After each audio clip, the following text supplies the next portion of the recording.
Ellen White wasn't the first or only person to receive visions during this time period. Two men also received the gift of prophecy, but each one would have vastly different experiences and outcomes in their lives and ministry. God often overlooks people that are qualified in an earthly sense and uses those whom others might not. Academic qualifications, eloquent speech, and a popular personality are all valued by society, but God looks for the person who is humble, who, if they are used, will bring honor to God. The first person worthy of our mention is William Foy.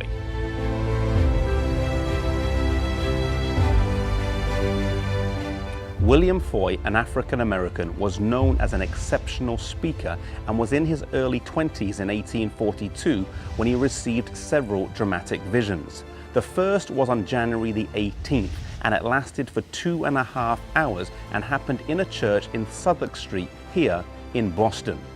A physician was present and could detect no sign of life except around his heart.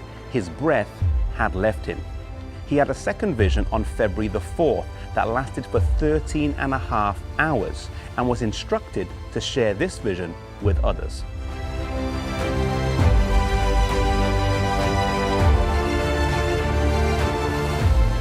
William Foy was hesitant to go public due to the large amount of prejudice he would receive as an African American during this period of America's history. Yet when he received an invitation to speak in a church and share his vision, he agreed.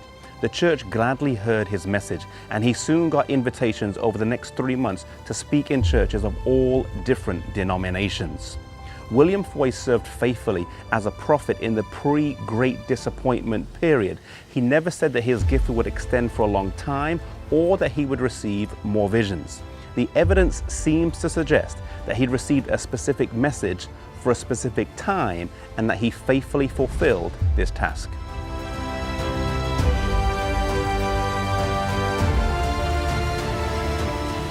The second man to receive visions was named Hazen Foss. In January of 1845, he met Ellen White and told her his story. Shortly after she received her first vision, he received the exact same vision and was instructed to tell others about it, yet he didn't. Still upset after the Great Disappointment of 1844 and possibly not wanting to open himself to ridicule, he refused. The Lord came to him and told him that he would have another opportunity, yet if he still refused, the gift would be given to somebody else. Even with such a warning, he manifested a recalcitrant and rebellious attitude and did not share, and a strange feeling came over him, and he heard a voice say, "You have grieved away the Spirit of God."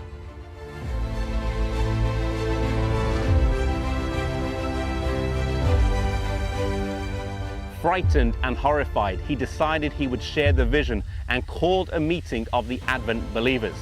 He explained to those present what had happened, but when it came time to share the vision, he couldn't remember any of it, not even a single word. Those present later described it as a most horrible and sobering scene. As he spoke to Ellen White, he implored her to be faithful to the gift that God had given her and lamented himself as a lost man.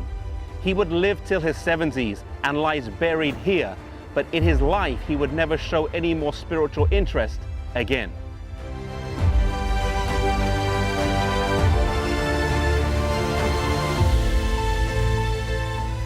Here in East Sullivan in northern Maine, we have the grave of William Foy.